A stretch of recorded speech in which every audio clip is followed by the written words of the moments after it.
예, 그동안 너무나 많이 은혜 받으셨죠? 네, 전 평생에 안식년도 안 하고 쉬어본 적이 없어서 이제부터는 제 맘대로 할 거니까 내가 쉬고 싶으면 쉬는 거예요. 근데 또 우리 목사님들도 계속 다 해보셔야 되기 때문에 그런 줄 아세요? 자, 저도 오래간만에 하니까 떨려서. 아유, 너무나 다들 잘하셔가지고, 아유, 이런 날이 오는구나.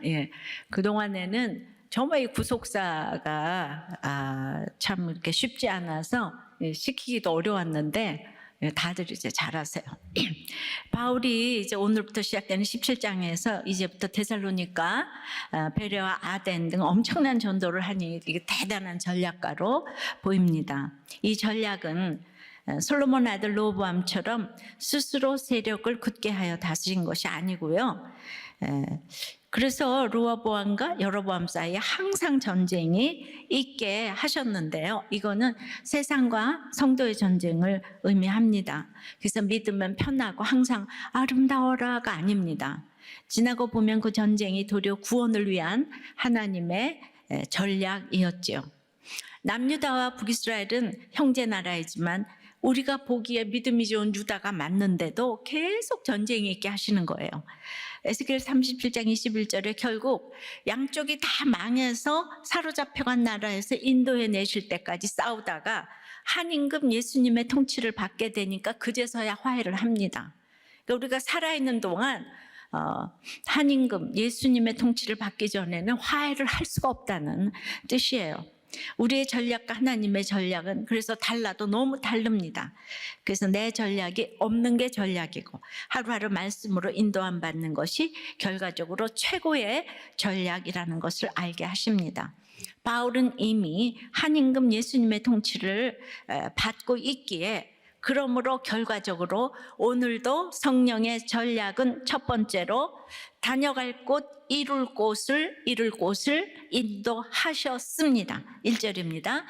그들이 안비볼리와 아볼로니아로 다녀가 데살로니가에 이르니 거기 유대인의 회당이 있는지라. 지도 좀 보여주세요. 안비볼리, 아볼로니아, 데살로니가. 보이십니까? 그렇게 해서 이제 머릿속에다가 이 그림을 좀 그려 두십시오. 자, 여기서 그들은 누구입니까? 4명에서 누가와 디모데는 빠진 바울과 실라죠. 위험해서 그 빌립보 때 너무 위험해서 조심스럽게 이제 둘만 움직인 것 같아요. 빌립보에서 이제 로마 제국의 대로인 이그나티아 길을 따라 서쪽으로 진행을 합니다. 근데 왜 이렇게 지금 또 이렇게 이동을 했을까요? 결과적으로는 데살로니가가 전략적인 요충지였어요. 그러나 바울이 처음부터 그 요충지를 알고 갔을까요? 바울 사도가 늘 승리하면서 전략적으로 좋은 전도지를 찾아갔다는 것보다는 빌립보에서 그 유대인의 회당이 없어서 너무나도 채찍맞고 옥에 갇힌 거 기억나시죠? 1차 때는 유대인의 회당에 들어가서 늘 전했는데 그때도 돌에 맞았어요.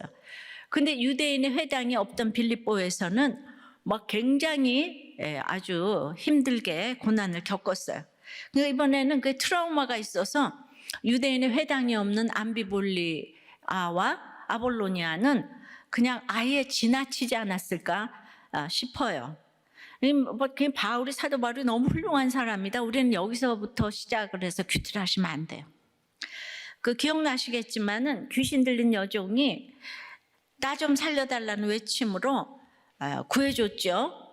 그래 대가가 수 없는 매질이고 으스러지는 그냥 매질로 바울의 온몸이 상처와 피투성이가 되었었어요.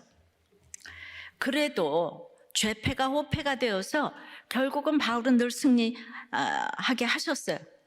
그런데도 죄패가 호패가 되니까 늘 내 자신에게 문제가 있지 않을까 이걸 생각했을 거예요. 그러면서 매를 자꾸 맞고 하니까 더욱 용감해지면서 또 매를 맞으니까 더욱 신중해져 갔어요. 그래서 여기를 이렇게 지나쳤는데 안비볼리는 그 빌립보에서 남서쪽으로 약 한 53km 정도 떨어진 곳에 위치한 마게도냐 북부 지방의 수도예요. 두른 도시라는 뜻대로 판게오산 남서쪽에 위치하고 스트리몬이라는 아름다운 강에 둘러싸여 있는 도시예요. 이 판게오산은 금이 많이 나가지고 그 유명한 알렉산더 대왕의 아버지 빌립보 2세가 이 금으로 부자가 돼가지고 막대한 군자금으로 이제 그리스를 통일해가지고 자신의 이름을 따라 빌립보라는 도시를 지은 만큼 금이 나기로 유명한 산이 있는 곳이었어요. 그러니까 여기 맑은 강이 있고 화려한 금이 있어요. 어떤 생각이 드세요? 바울은 지금 몸이 너무 아파요. 쉬고 싶지 않을까요?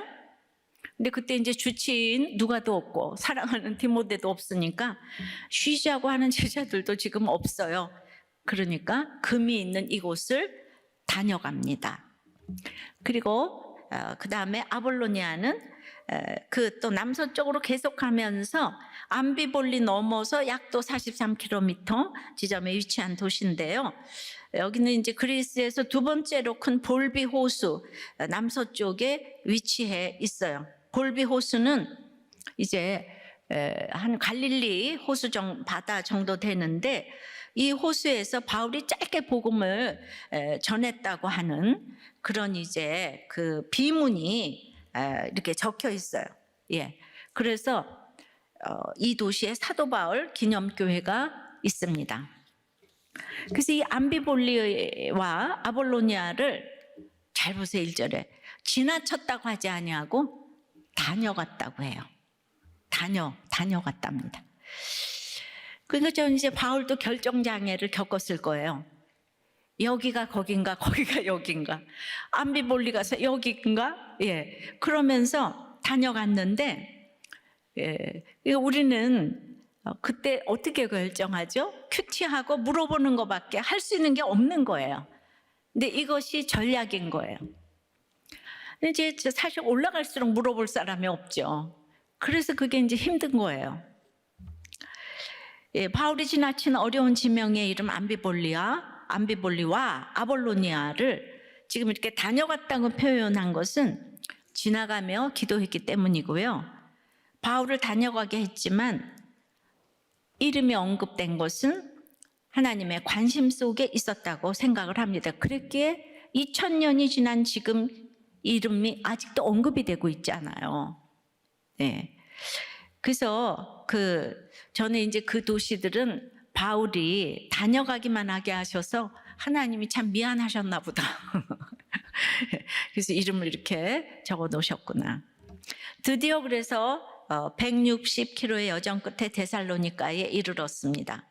동쪽으로 빌립보와 네아폴리를 로마로 연결을 하는 그 에그나티아 도로를 지나고 있었고 알렉산더 대왕의 이봉누이이자 아내인 데살로니가를 기념해서 명명된 도시였어요. 그리고 여기는 아주 전략 요충지였습니다. 그때 인구가 20만 정도였는데요. 남유럽 소아시아의 상인, 군인, 정치인 중에 5의 하나는 이 도시를 거쳐 지나간다는 아주 로마 제국의 심장으로까지 부를 정도라고 키케로가 말했어요.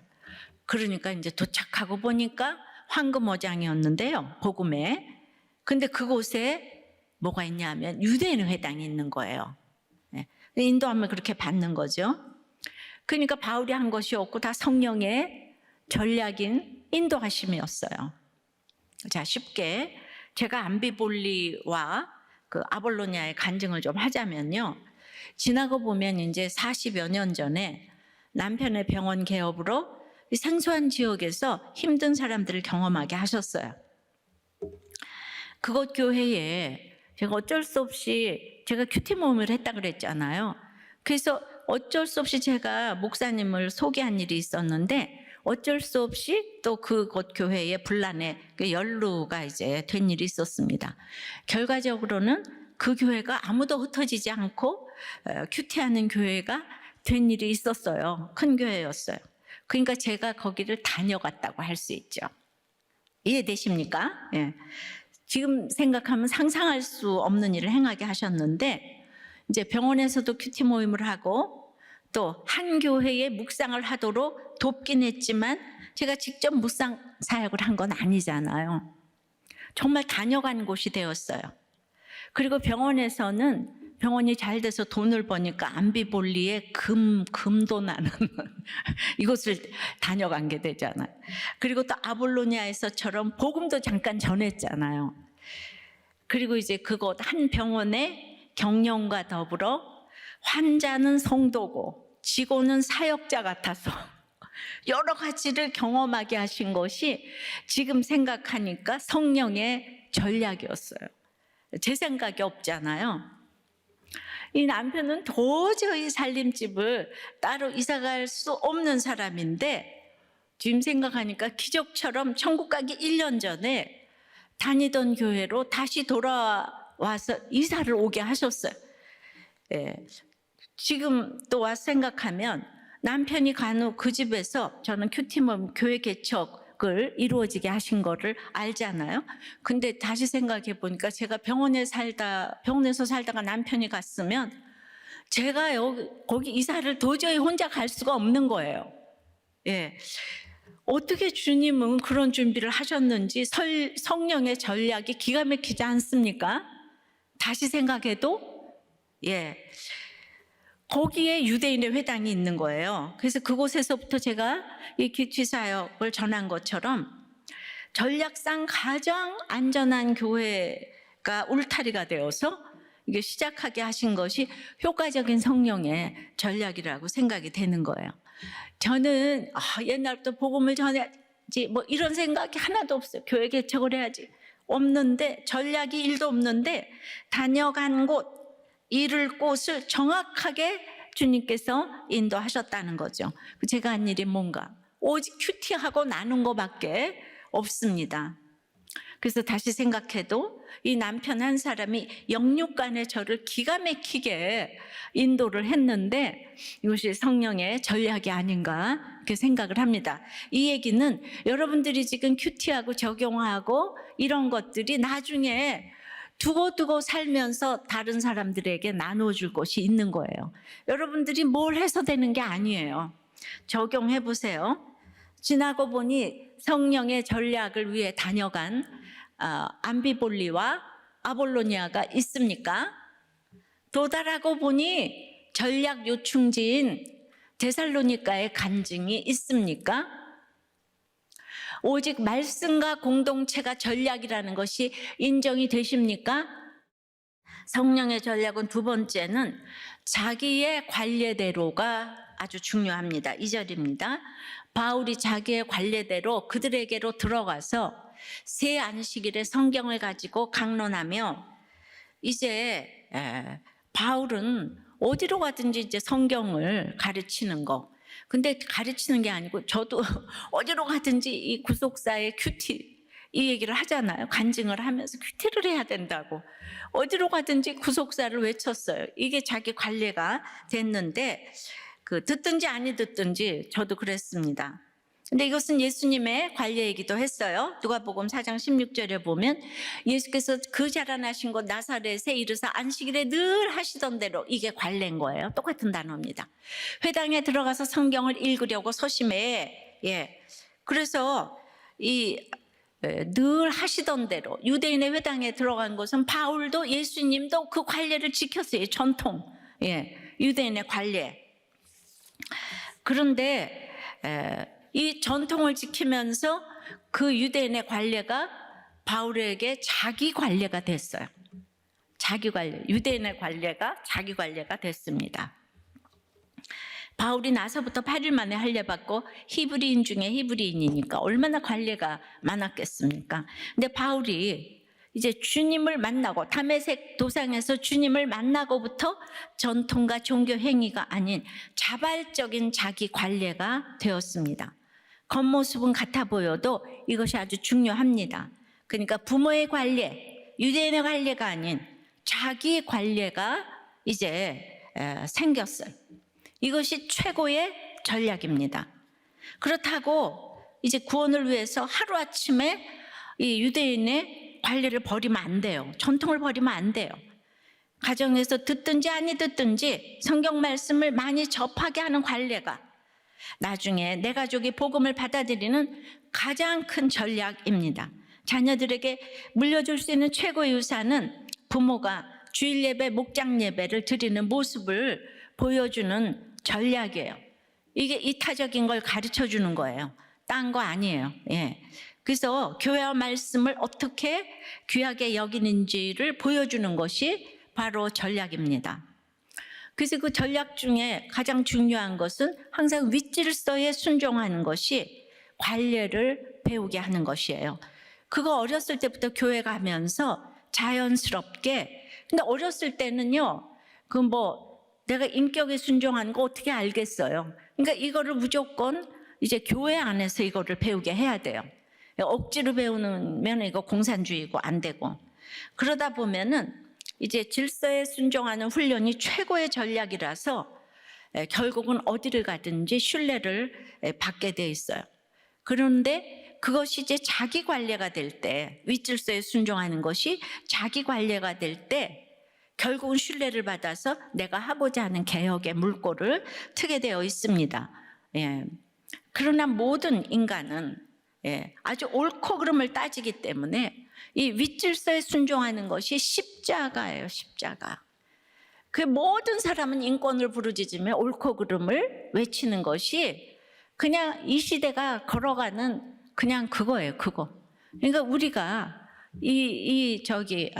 윗질서에 순종한다는 거 굉장히 아주 이렇게 바보 같죠. 어떤 분이 메일을 보냈어요. 제가 목사님의 문제는 없고 문제 부모만 있습니다를 읽었는데요. 제가 이제 궁금한 것이 있어요. 자녀가 문제가 있는 게 나의 죄 때문인 것은 이해가 되는데 그 다음에는 무엇을 해야 되나요? 그냥 혼내지도 말고 꾸중도 하지 않고 이해해줘야만 하나요? 아니면 적어도 옳고 그름을 이야기해줘야 하나요? 자녀의 모든 게 저의 삶의 결과인 건 알겠는데 그 다음에는 기도 외에 뭘 해야 될지 모르겠어요. 저는 큐티는 매일 하고 있어요. 그래서 제가 답을 이렇게 썼습니다. 그러니까 이제 구원의 시각, 이타적인 시각, 이런 거. 그랬더니 구원의 시각으로 아이들을 대하는 게 무슨 말이죠? 이해가 안 가요. 또 이타적으로 생각하는 훈련을 아이들에게 어떻게 가르쳐야 하나요? 가르쳐도 진짜 말을 안 들어요. 예를 들어서 저희 아들이 자꾸만 타자를요, 이거 모두 10손가락으로 해야 되는데 자꾸 2손가락만 가지고 해요. 이것 때문에 얼마나 신경질을 내고 서로 싸우고 그래서 9살 먹은 아들이랑 아주 반나절은 싸우는 것 같아요. 그럼 이런 문제는 구원과 별 상관이 없으니까 나중에 나쁜 습관이 들어도 그냥 놓아두는 게 맞는 건가요? 정확히 아이들을 구원의 시각으로 구원을 왜 길러야 한다는 게 이해가 가지 않아요. 이분이 이제 큐티를 하신답니다. 그러면 이제 제가 처방을 이제 해드려요. 이게 아직 자기 관례가 없고 유대인의 관례, 부모의 관례만 있어서 그래요. 그러니까 엄마가 이 도덕 선생님을 넘어서지 못해서 이제 그렇지요. 그러나 이제 이런 질문을 한 것이 고마워서 우리 오늘 전체 설교에 화두를 이분이 던지셨어요. 그래서 너무 이런 분이 많기 때문에 제가 허락을 받고 인용을 했습니다. 고맙습니다. 그래서 자기 관례가 되는 이 구속사적인 큐티 사역이 얼마나 중요한 것을 다시 한번 생각했습니다. 이 관례라는 단어는 이제 넓게는 종교적 관습이지만은 또 좁게는 개인적인 습관에 이르기까지 폭넓은 그 용례로 쓰입니다. 누가복음 22장 39절에는 그래서 습관으로 표현이 됐어요. 똑같은 단어가. 예수께서 나가서 습관을 따라 감람산에 가시며 제자들도 따라갔더니, 그러니까 예수님께서 제자들에게 본을 보여주시기 위해서 십자가 달리시기 하루 전에 감람산에 가셨는데 성령의 감동으로 가셨다고 하지 않고 습관을 따라 감람산에 가셨다고 하셨어요. 예수님도 습관을 따라 죽기 하루 전에 그 하는 일도 다 습관이었다는 거예요. 그러니까 여러분들에게 이 습관이 생기는 것이 얼마나 전략인지 몰라요. 이 습관을 보여주는 것이 모든 사람을 주께 돌아오게 하는 전략이에요. 솔로몬이 이스라엘 공동체에 속하지 않고 최고의 성전과 왕궁을 짓는 최고의 전문가라고 하는 이방인 후람과 같이 너무 이제 멋있는 솔로몬 성전을 지었잖아요. 예, 그런데 그 멋있지만은 르호보암에게 그 공동체에서 물어보는 것도 보여준 게 없고, 그 다음에 이러다 보니까 솔로몬이 죽자마자 그 아버지 시대의 원로들을 다 업신 여겨서 나라가 갈라졌잖아요. 싫어도 좋아도 예수 공동체를 귀히 여기는 모습을 이렇게 습관을 따라 보여주는 것이 너무 이제 중요합니다. 우린 날마다 이를 닦아요. 333 법칙에 따라서. 그런데 하루 3번 닦는데 여러분들 그게 뭐가 그렇게 날마다 닦을 때마다 감동이 있겠어요? 근데 생각해 보세요. 예, 일주일에 한 번, 한 달에 닦으면 너무 감동이 물밀듯이 막 밀려와요. 막 시원해요. 그럼 우리가 그 감동을 위해서 일주일에 한 번 닦아야 되겠어요? 큐티를 날마다 해도 감동이 없어요. 근데 결정적일 때 아주 이렇게 그 건강한 이제 그 결정을 할 수가 있는 거죠. 아침마다 그냥 성경 읽고 경고 찾고 왜 생각해보고 싱크하면서 말씀을 이렇게 존중하면서 읽어드리는 사람들에게 바로 12지파를 다스릴 권세를 이렇게 주시는 거예요. 예. 저 역시 남편이 하루새에 갔을 때 너무나 정신이 없었잖아요. 그 남편의 시신이 누워있는 이 방에서 멍하니 있다가 습관을 따라서 문갑에 있는 큐티책과 성경책을 펼쳤습니다. 그랬더니 주님이 직접 찾아오셔서 에스겔 18장으로 저에게 말씀해 주셨어요. 내가 너를 안다. 예, 정말 대형 사고가 나서 너무 아프고 슬프지만은 이거 정말 습관이에요. 습관을 따라서 말씀을 본 힘으로 그 상황에서 돌아버리지 않고 살아날 수가 있었습니다. 그것도 하루 만에 말씀으로 딱 돌아올 수 있었어요. 그래서 우리들 교회 왜 그런 일이 없겠어요? 근데 다들 뭐 남편이 어떻게 됐다, 애들이 어떻게 됐다 이래도 다들 말씀으로 돌아오는 거예요. 다 위에서부터 말씀을 습관을 따라서 보니까 그날 말씀으로 다 돌아오는 거예요. 놀랍지 않습니까? 진짜 그러더라고요. 우리도 꽤 너무 놀라운 일이 없어요. 어떤 일이 와도 그렇구나 이래요. 예. 우리는 모든 것에 성령이 임해서 직통 계시를 받고 대단한 감정과 감동이 있어서 신앙생활을 하는 것이 아닙니다. 습관을 따라 날마다 말씀을 보고 기도하는 것이 바로 직통 계시이고 특별 계시인 줄 믿습니다. 적용해 보세요. 유대인의 관례대로 부모의 관례대로 행합니까? 자기 관례가 되어 자발적으로 행합니까? 이게 모두 큐티, 묵상 다 마찬가지죠. 목장. 예. 그러니까 습관을 따라서 이렇게 하다 보면 정말 그 경건에 이르는 훈련을 하는데 그렇게 하다 보면 이상한 습관이 붙어서 아직도 남 탓, 비난이 습관입니까? 내 탓하면서 남 칭찬이 습관입니까? 그래서 성령의 전략 3번째는 자기 부인이에요. 자기 부인. 3절입니다. 뜻을 풀어 그리스도가 해를 받고 죽은 자 가운데서 다시 살아나야 할 것을 증언하고 이르되 내가 너희에게 전하는 이 예수가 곧 그리스도라 하니, 그러니까 성령의 전략은 곧 예수가 그리스도지만은요, 여기가 죽은 자 가운데서 다시 살아나는 것은 죽어야 되잖아요. 그러니까 이거 자기 부인이라고 해요. 자기 부인. 예. 뜻을 풀어는 바울이 그 모든 내용을 그냥 이문대로 말하지 않고 성경을 열면서 펴면서 하나하나 설명했다는 뜻인데요. 증언하고는 이 신약 성경에서 많은 경우 그 음식이나 식탁을 사람 앞에 차려놓는 것을 묘사할 때 쓰였어요. 문자적 의미가 이러하기 때문에 비유적 의미도 어떤 사실을 마치 이렇게 식탁을 차려놓듯이 듣는 사람에게 구체적이고 선명하게 설명하다 이런 뜻입니다. 자, 여러분들 음식을 어떻게 놓죠? 예, 뭐 에피타이저, 메인 디시, 국밥, 후식, 샐러드. 그 사람의 입맛을 둬도 몸에 가장 필요한 영양분을 먹을 수 있게 지혜롭게, 질서 있게 순차적으로 이제 차리는 거죠. 그러니 아무 말이나 막 던지는 게 아니라 내 삶의 수많은 사건들을 말씀으로 해석해서 듣는 사람이 가장 알맞게 먹을 수 있도록 이렇게 풀어서 식탁을 차리는 것이 뜻을 풀어서 증언하는 것입니다. 이제 본문에서도 그래서 이제 바울 사도가 구약 성경을 가지고 예수 그리스도에 관한 사실을 성도들이 알아들을 수 있도록 하나하나 설명해 나갔다는 것을 가리킵니다. 구약 성경에 그 아브라함, 유다, 다윗이나 요즘 역대하의 큐티인 본문인 솔로몬의 아들 르호보암, 또 에브라임의 자손 여로보암 등의 얘기가 이게 남의 얘기가 아니고 내 얘기로 읽게 해주는 것이 풀어 차려 놓는 것이에요. 그러기 위해서 예수께서 내 죄를 왜 죽어주셨다는 그 오늘 예수가 그리스도 그 얘기가 구약인 거예요. 그러니까 내 죄를 봐야 성경이 내 얘기로 들리는데요. 구약 성경도 온통 우리 그 믿음의 조상들의 죄 얘기로 가득 차려져 있습니다. 그런데 거기에 구약이고 신약이고 예수가 그리스도가 되는, 그러니까 내 죄를 위해 죽어주신 오실 예수님에 대한 이야기가 구약이고 오신 예수님에 대한 이야기가 신약인 거예요. 그래서 이 뜻을 풀어 차리는 그 재료가 그리스도의 고난과 죽음과 그리고 부활이라는 것입니다.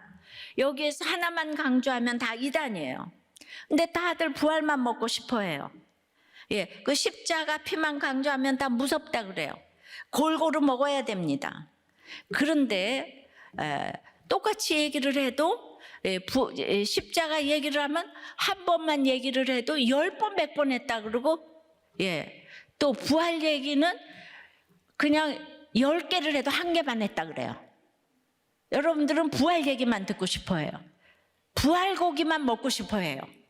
그러니까 똑같이 얘기를 하는데 똑같지 않아요. 예수님도 천국보다 지옥 얘기를 훨씬 많이 하셨어요. 여러분들이 이 세상이 짧기 때문에 지옥 얘기를 많이 해주는 게 축복이에요. 이 세상에서 천국 얘기를 많이 하면 단 얘기는요, 그때는 좋지만 이가 썩잖아요. 십자가 쓴 약이 몸에 좋잖아요. 근데 자꾸 내 설교가 안 들린다고 하는 거예요.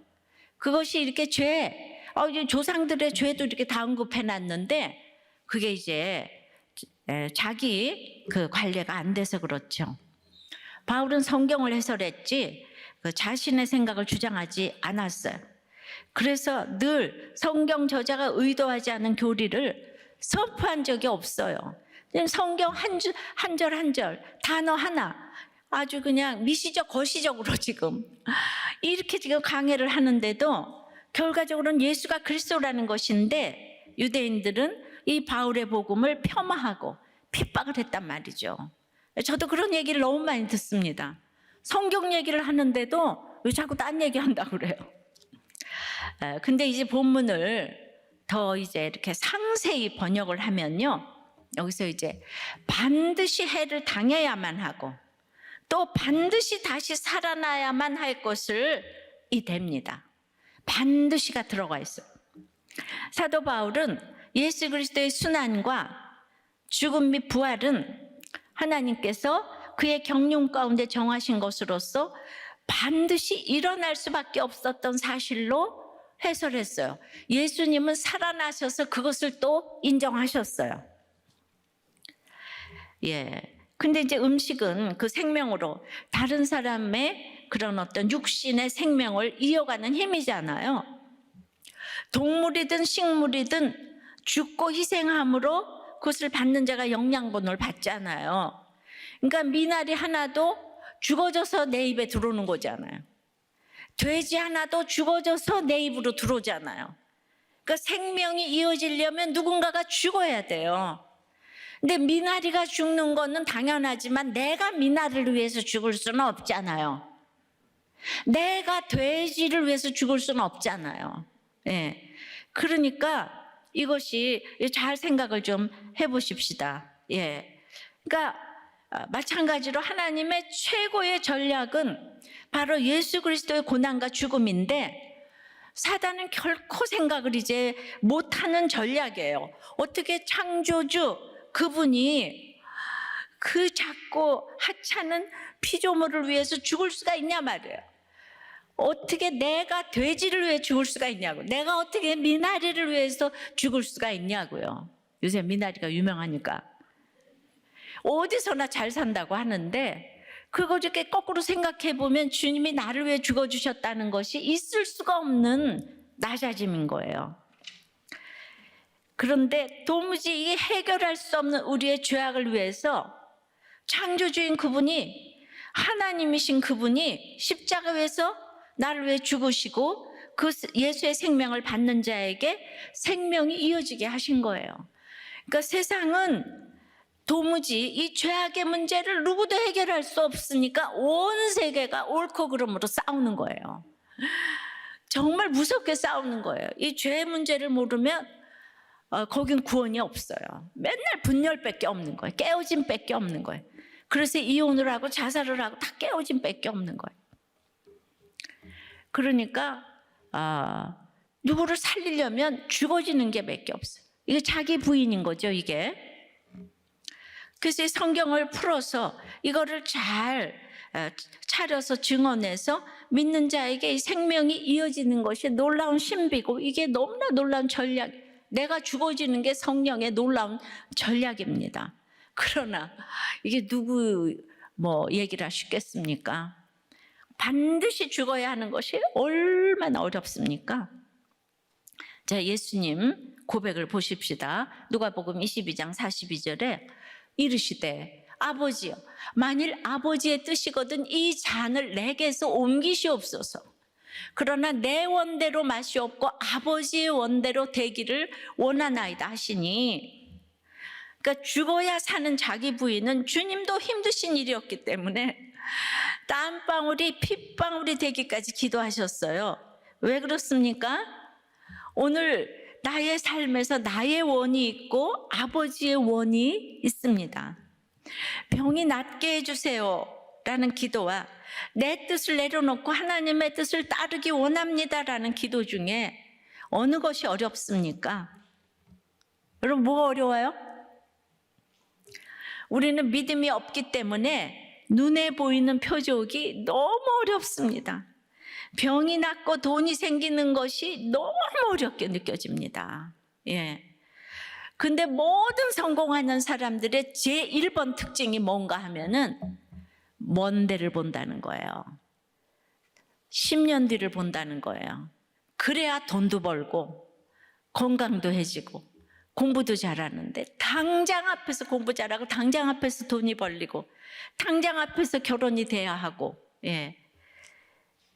그렇지만 예수님이 사역하셨을 때를 생각해 보면 예수님은 수많은 치유 사역을 하실 때 그 일을 위해서 기도하는 것을 하나도 힘들어하지 않으셨어요.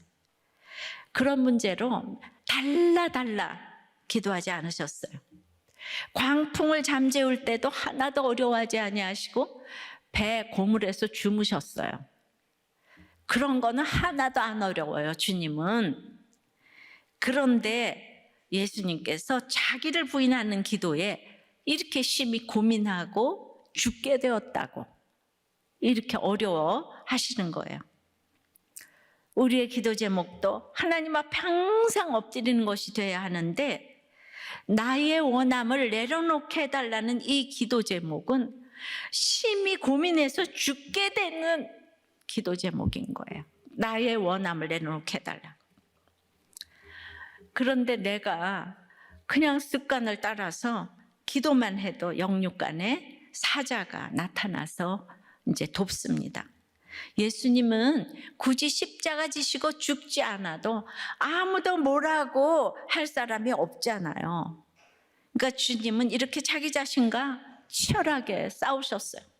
믿음이 올라갈수록 그냥 누가 뭐라고 하는 게 아니에요. 믿음이 올라갈수록 자기와의 싸움인 거예요. 예. 밑에서 뭐 거기 가지 그랬어, 안 가지 그랬어, 그 정도 가지고 뭘 그래. 근데 이렇게 믿음이 좋다는 것이 많은 사람을 구원으로 인도해야 되니까, 이 구원의 사역을 예수님보다 더 높은 사람은 없으니까 자신만 하실 수 있음을 아셨기 때문에 고민해서 죽게 되실 정도로 힘겹게 기도하셨습니다. 내가 정말 도망하고 싶은 나의 인간적인 자아가 있습니까? 주님도 있었는데 우리가 없을 수가 없죠, 그죠? 내가 정말로 이 사람만은 피하고 싶다 하게 하는 것이 도망가고 싶은 나의 자아인 거예요. 정말 힘든 사람이 있는 거예요. 그래서 내가 구원을 위해서 해야 할 단 한 가지가 다 있어요, 누구나. 아무리 모든 사람들에게 자선을 베풀고 구제를 하고 별 그냥 행위와 공로가 많아도 단 한 가지 내가 자기 부인을 해야 할 그 한 가지가 있습니다. 예, 누구든지 있어요. 그럼에도 불구하고 예수님이 이렇게 기도하시는데 제자들은 다 슬퍼가지고 잠들었다 그랬어요. 그 다음 구절 45절에 보면 주님이 가장 암담하고 절망 가운데 계신 이때에 그 제자들은 자기 일을 위해서도 기도하지를 못했기 때문에 시험에 들 수밖에 없습니다. 예수님과 함께 다녔는데도 이 제자들은 늘 피곤합니다.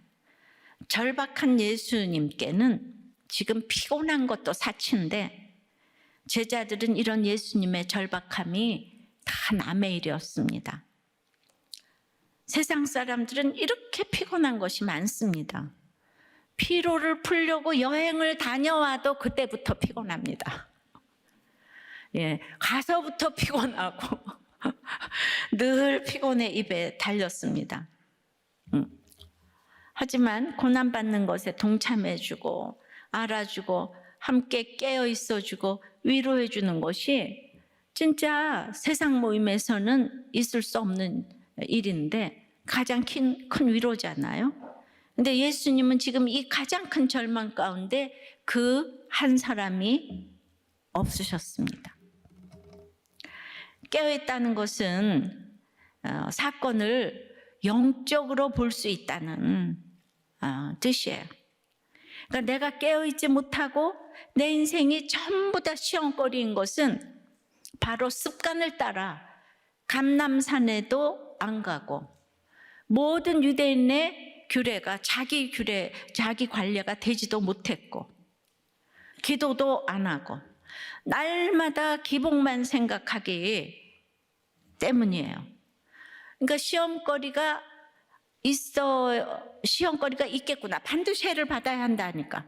시험거리가 있겠구나 하면 되는데 시험은 싫고 좋은 일만 생각하니까 늘 시험이 듭니다, 여러분들이.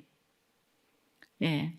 그래서 이렇게 교회를 와도 이 가치관이 지금 안 바뀌어지니까 병이 낫게 해달라는 기도보다도 나 아니면 아무도 질 수 없는 이 십자가를 잘 지고 가게 해주세요가 우리의 기도 제목이 돼야 합니다. 예수님 한 분이 죽으셔서 온 인류가 생명을 얻었습니다.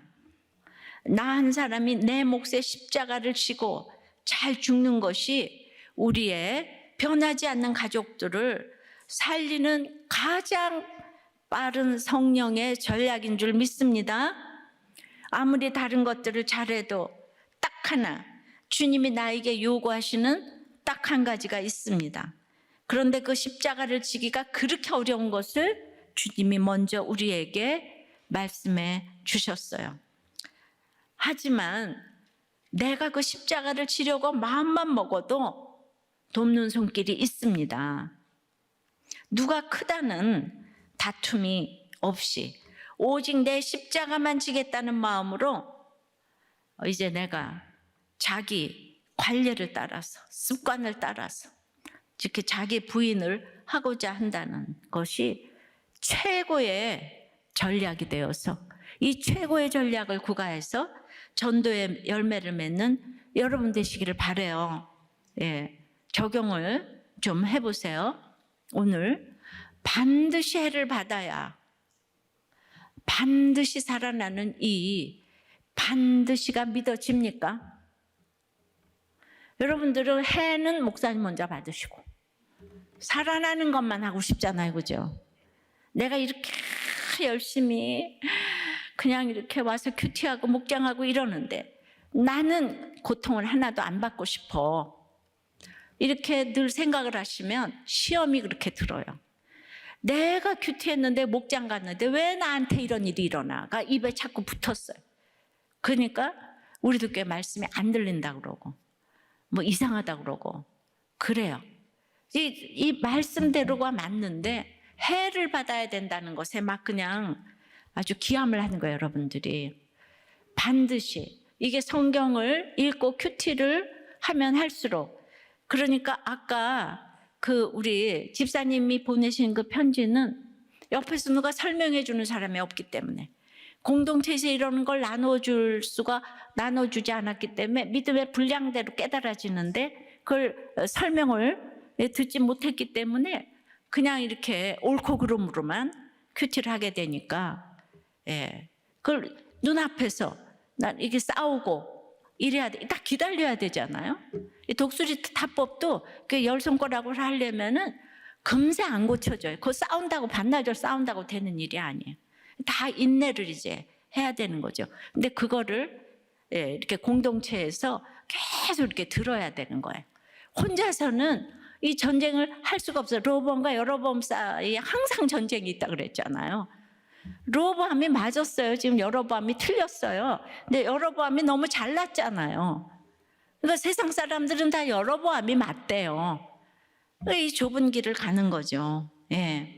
그래서 아직 적용 안 끝났는데, 주님이 나에게 요구하시는 딱 한 가지는 무엇인 것 같습니까?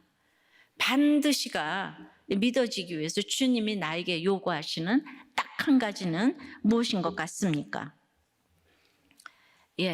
우리가 그렇게 이제 큐티를 해도 애들한테 뭐라고 설명해야 될지 모르겠다. 그 구원이 뭐냐, 이타적인 것이 뭐냐. 근데 이제 큐티를 하는 우리 아이의 그 적용을 좀 알려드리겠어요. 어린이 주일도 맞이해가지고, 이루미는 평소 큐티를 열심히 하는 중학교 2학년 아이예요. 현장 예배 때는 아버지와 일부 예배를 드리고 청소년부 예배를 또다시 드릴 만큼 아주 믿음이 잘 세워진 학생이에요.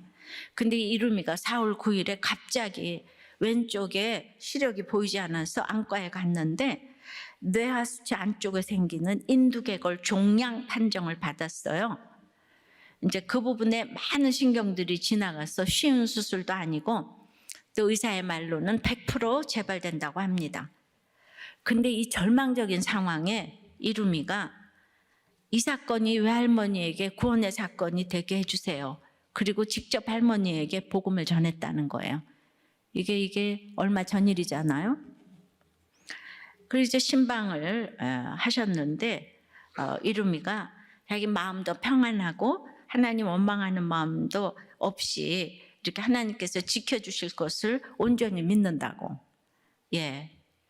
그러니까 이제 이게 큐티가 부모의 관례가 아니고 자기의 관례가 되니까 달라도 너무 다른 거예요, 이 아이가. 얘가 벌써 구원, 그리고 이타적인 거, 이렇게 저절로 되잖아요.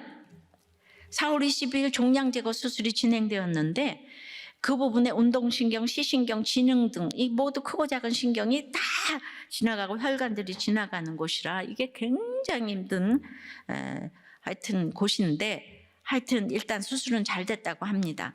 근데 뇌하수체 줄기 부분과 종양이 너무 붙어 있어가지고 할 수 없이 뇌하수체도 같이 제거를 했대요.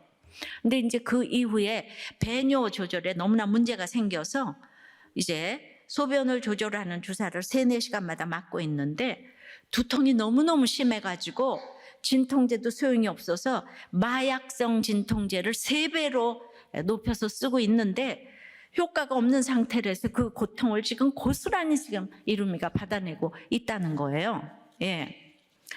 거기다가 28일에는 갑자기 복시, 사물이 겹쳐져서 보이는 현상이 생겨서 어지러움을 호소하고 걷지도 지금 못하고 머리 통증에 수술 부위의 출혈과 복시로 인한 심한 어지러움, 배변 기능의 이상 중에도 이루미가 이 습관을 따라서 큐티를 놓치지 않고 묵상을 한다는 거예요.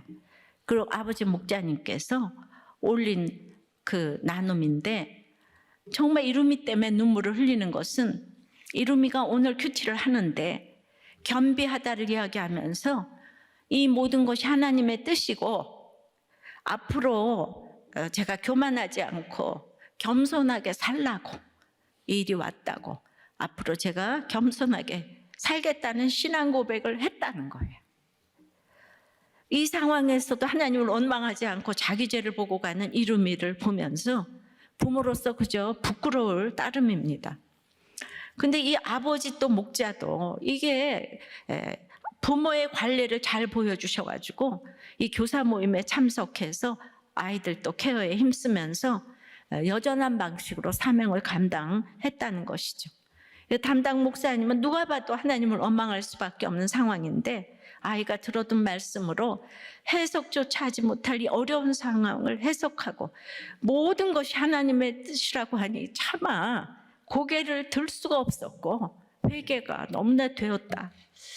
그런 나눔을 했어요. 자기의 관례와 습관이 정말 최고의 전략입니다. 날마다의 말씀이 얼마나 최고의 전략인지를 보여주십니다. 저한테 질문 주신 집사님, 바로 구원과 이타적인 이런 것은 이런 걸 아이들 가운데 나눔을 할 때 이거를 옆에서 다 서로 보고 듣는 것이 늘 습관을 따라서 관례가 돼야지 이런 적용할 수 있다고 생각해요. 12살 다비치도 지금 너무 힘든 항암을 6차, 7차를 하면서 늘 그 아이의 기도 제목은 아빠의 구원이에요. 외할아버지 할머니의 구원이에요. 엄마의 건강이에요. 예, 그러니까 다들 해를 받고 있잖아요. 근데 꼭 다시 살려주기를 바라서 여러분 세계적으로 이 기도 제목을 기도해 달라고 제가 기도 제목을 올립니다. 우리 울림기도회도 수많은 처절한 기도 제목이 올라오는데 여러분들이 반드시 해를 받고 반드시 다시 살아날 줄을 믿습니다. 그리하지 아니하실지라도 나의 원이 있고 하나님의 원이 있다고 하니까 할 수만 있다면 치워주시지만 원대로 하시라고, 이런 믿음이 돼 있을 때 또 놀라운 성량의 전략이 될 줄 믿습니다. 하나님 아버지, 참으로 유대인의 관례대로 부모의 관례대로 제가 내 전략을 꿈꾸면서 살아왔던 인생에 겉으로 성공한 것 같았지만은 걸레질이나 하다가 끝날 뻔한 인생이었는데 그것이 자발적인 자의 관례가 되니 다녀간 암비볼리와 아볼로니아 또 있게 하시고 또 전략의 요충지인 데살로니가에도 이르게 하신 것을 다시 생각해 보았습니다. 주님, 참으로 생각지도 못한 너무나도 놀라운 성령의 전략이었습니다. 주님, 제가 한 것이 무엇이 있습니까?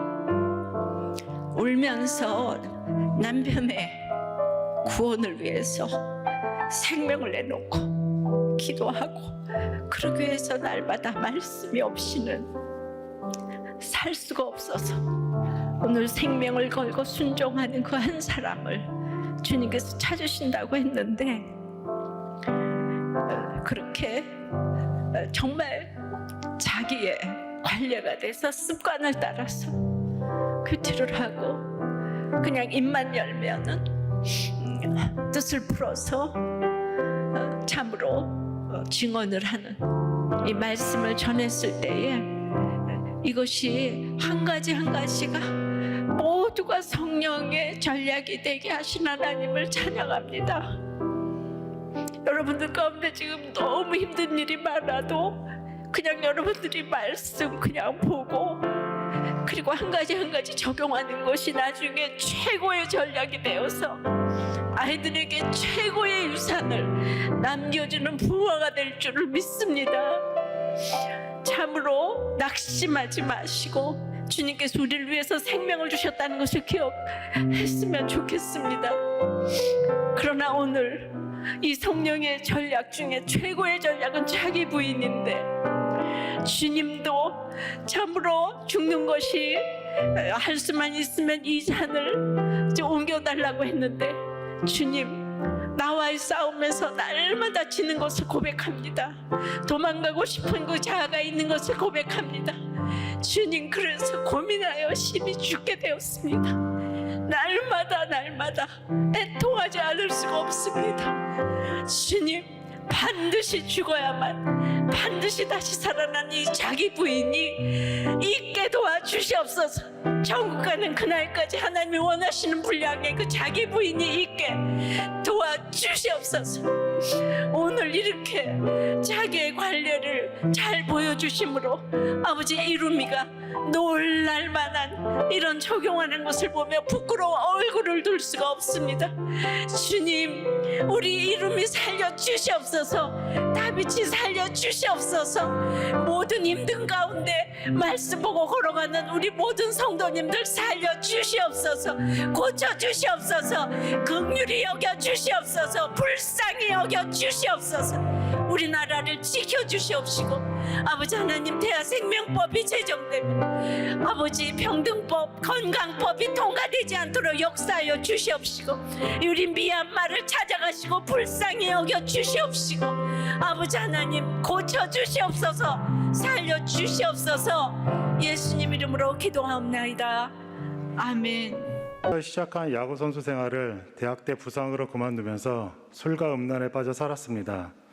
결혼 후에는 운동으로 이루지 못한 성공을 직장에서 잃어버리고 육아를 아내에게 맡기고 악하고 음란한 저의 전략을 따라 이를 핑계로 몇 달씩 집에 들어가지 않다 결국 빚과 보증, 외도 등으로 아내에게 쫓겨났습니다. 별거 기간 하나님과 아내 탓을 하는 저와 달리 아내는 목사님의 설교를 듣고 목장에 참석하며 이혼이 큰 죄임을 깨닫고 저에게 이혼 안 해줘서 고맙다는 문자를 보냈고 저는 그 문자 한 통에 용기를 내어 그날로 집에 들어갔습니다. 성령님의 전략으로 우리들 공동체에 이른 후에도 위암과 2번의 허리디스크 파열 등을 겪었지만 그때마다 공동체의 기도로 고난을 말씀으로 해석하며 감해 주시는 은혜를 경험한 저희 가족은 예배와 묵장, 참석이 갈래가 되어 마침내 인생의 방황을 끝낼 수 있었습니다. 4월 초 중2 아들 이루미가 갑자기 한쪽 눈의 시야가 좁아져 반이 보이지 않아 안과에 가니 뇌하수체 뿌리에서 자라는 2개 인두종양이라고 했습니다. 운동신경, 시신경, 지능 등의 수많은 신경과 크고 작은 혈관들이 복잡하게 지나가는 곳이기에 어떤 장애와 후유증이 남을지 모르는 어려운 수술을 해도 100% 재발된다고 했습니다. 그런데 이루미는 이런 절망적인 상황에서도 이 사건이 외할머니 구원의 사건이 되게 해주세요 기도하며 외할머니께 복음을 전했습니다. 수술 전에 영상으로 신방을 해주신 청소년부 목사님께는 자기는 마음이 평안하고 하나님을 원망하는 마음도 없고 하나님께서 지켜주실 것을 온전히 믿는다고 말해 저희를 눈물 흘리게 했습니다. 22일 종양 제거 수술은 잘 됐지만 종양과 뇌하수체 줄기가 너무 붙어 있어 줄기를 제거했는데 그로 인해 배뇨 조절에 문제가 생겨 소변을 조절하는 주사를 3-4시간마다 맞고 피검사를 하며 3배가 넘는 마약성 진통제를 써도 두통이 낫지 않았습니다. 이루미의 두통에 눈물로 회개하며 저희의 유일한 전략인 공동체의 기도 부탁을 하고 이 고통의 십자가를 이루미가 잘 지고 해달라고 기도드리는 것 외에는 할 수 있는 것이 없었습니다. 28일 갑자기 사물이 겹쳐 보이는 복시까지 생겨 눈앞에 있는 물건을 잡지 못하고 혼자 걷지 못하는 상황에서도 이루미는 습관을 따라 큐티를 냈고 그날 본문 스스로 겸비하였으니에 밑줄을 그으며 하나님 앞에 어떻게 겸비할 것인지 묻는 엄마에게 이 모든 것이 하나님의 뜻이기에 내가 이 시간을 잘 견디고 참아냈다는 교만한 생각을 갖지 말고 겸손하게 살라고 이 일이 왔다며 어린 나이에 자기 부인을 하는 이루미를 보며 부모로서 너무 부끄러웠습니다. 지난 주일 아침 고열이 올랐는데 이루미가 눈물을 흘리며 다 하나님이 주신 것인데 내 것인 줄 알고 동생에게 만지지 말라 짜증내서 미안하고 엄마는 집안일로 아빠는 돈 버시느라 힘든데 자기는 공부에 십자가를 지지 않고 게임으로 해피했다며 죄송하다고 했습니다. 그리고 예배를 드리는데 목사님께서 이루미 나눔과 기도를 해주셔서 너무 놀랐습니다. 하나님께서 내 고통과 아픔을 보았고 내 기도와 해결을 들었다고 말씀해 주시는 것 같다. 큰 위로와 힘을 얻었는데 다음 날 복시가 거의 없어져 담당이도 놀랐다고 합니다. 성령의 직행 말씀을 듣고 퇴원하고 싶은 조급한 마음이 사모들에게라고 고백하던 이루미가 금요일에 퇴원했습니다. 그러나 아직 어려운 배뇨 조절과 남은 치료 과정을 위해 성도님들께 기도 부탁드립니다. 아무런 전략 없이 오직 아이들과 예배와 큐티와 기도와 목장과 중등부를 섬기며 평범한 일상을 살아낸 것이 전부였는데 이루미에게 큐티가 자기 갈래가 되게 하시고 장모님의 구원을 위한 성령의 전략이 되게 하신 하나님 사랑합니다. 한 사람의 구원을 위해 말씀을 선포해 주시고 눈물로 기도해 주시는 목사님 감사합니다.